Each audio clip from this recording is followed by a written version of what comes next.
Woo-wee, what's going on YouTube? It's Donnie P all day bringing you a knife loaned to the channel by the great Brandon Thrasher over at Thrasher's Garage. So, what the hell was that?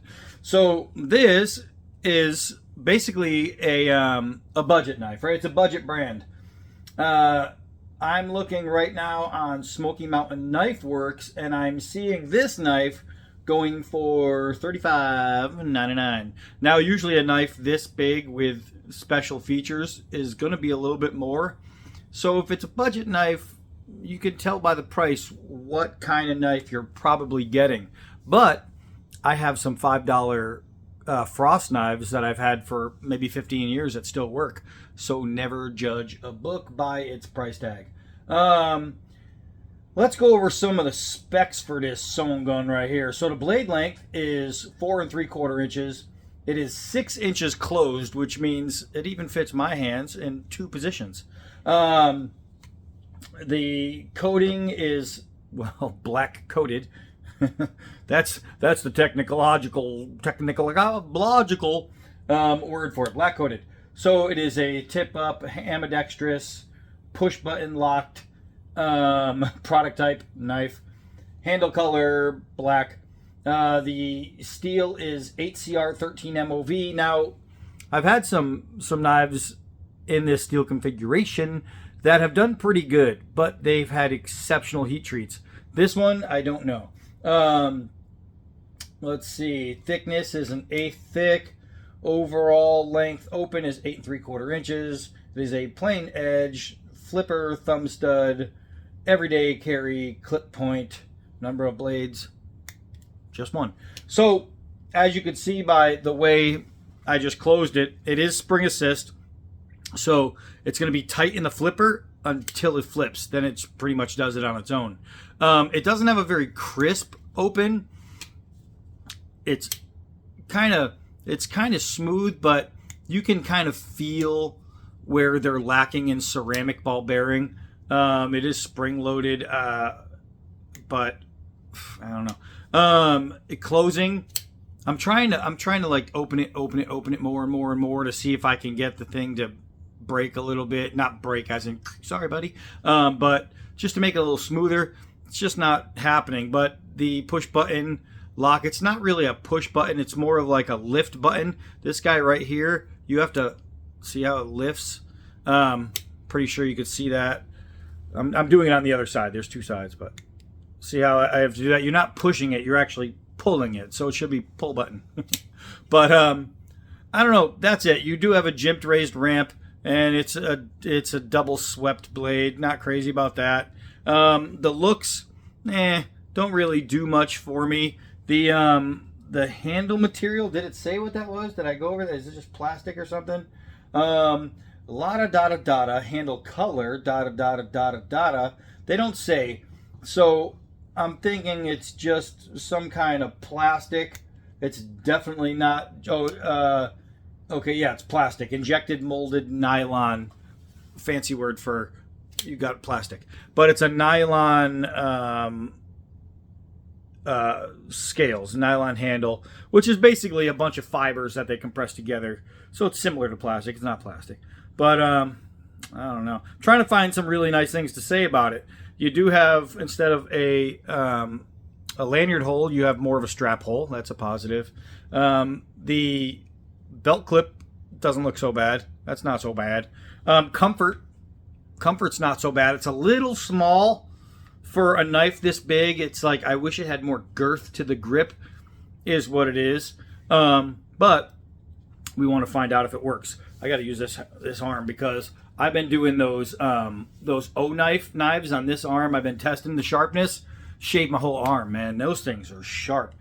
So that said, let's see how this guy is. This should be sharp. Let's see. It's fresh out of the box. Yeah. That's sharp. That's sharp. That took some hair on a couple drags there. It took a pretty good amount of hair there. Let's see. I got a nice little bald spot going. All right, so it definitely comes sharp. We'll see if it stays sharp, but it definitely comes sharp. We don't want to waste a lot of time inside on this because there's not much to talk about. Let's bring it outside. Where's Paws? Well, I almost wasn't able to show you in the sun because there was no sun for so long, but it just peeked out So I'll give you a good look at what this thing looks like. I have to say the texturing, while you don't feel it, it looks cool. It's really super smooth, but it looks cool. But I mean, that's what you get, black coated blade. So now I went to the tire instead of the stump. With this length and this 6-inch, we should be able to get some pretty decent chopping action. I don't want to go crazy because it's not my knife and I don't want to abuse it, but we're going to at least give it a run through, right? Let's do a 4-foot drop, test the bite on the gravity and see how balanced it is, and it looks pretty good. A couple hard downward throws, and this is a really soft log. I'm hitting the soft spot. Over here is good, but it's going straight through it, and it's not collapsing. And I don't want to pick it up by the knife because I don't trust it. But who knows, maybe this knife will prove me wrong. 1/2-inch nylon cord. Let's just see if we can get a push cut. Well, we can get a saw cut, and that means it's cutting. So it's definitely sharp enough to cut. Let's try the extension cord. This one should be easy. Maybe it should be easy. All right, there we go. So we got through it.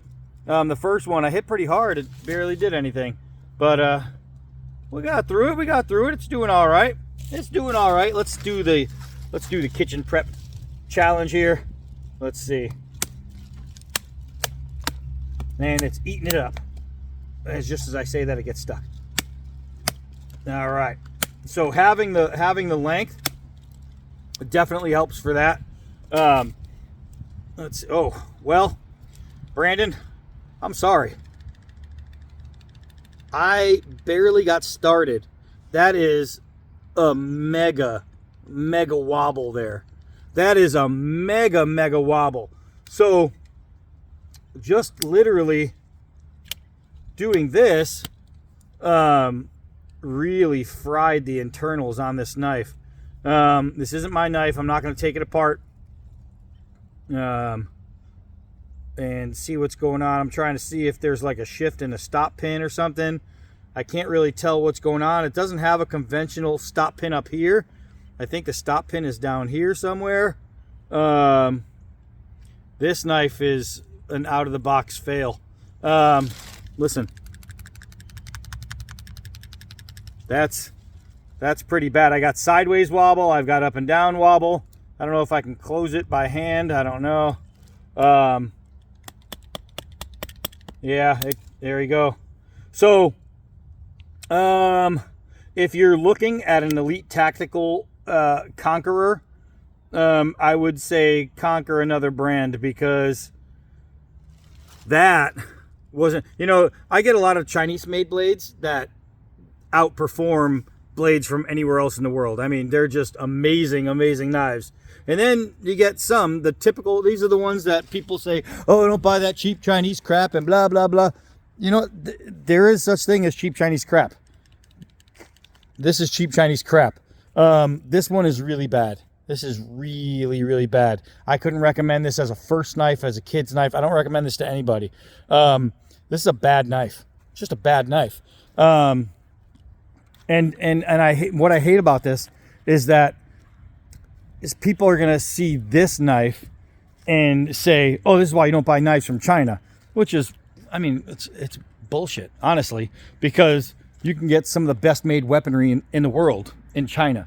Those guys have been making weapons for war and winning weapons for war since the beginning of time, since before we ever had a country, since before we were even a thought, right?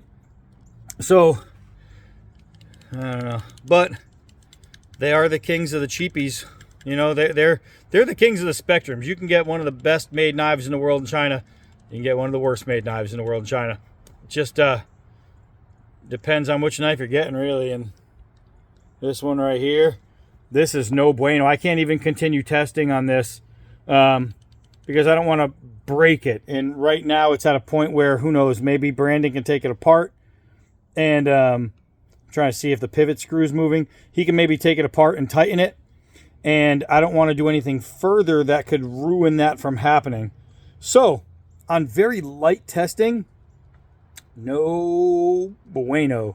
Brandon, Sorry, man. I'm gonna do you right though. I'm gonna do you right. I'm gonna send you something to play with to make up for this. Remember, guys, you remember the Gremlins movie? Gizmo caca. This Gizmo is caca. All right, so that's it for this one. It's a short one. I am Donnie B all day. Until a better knife.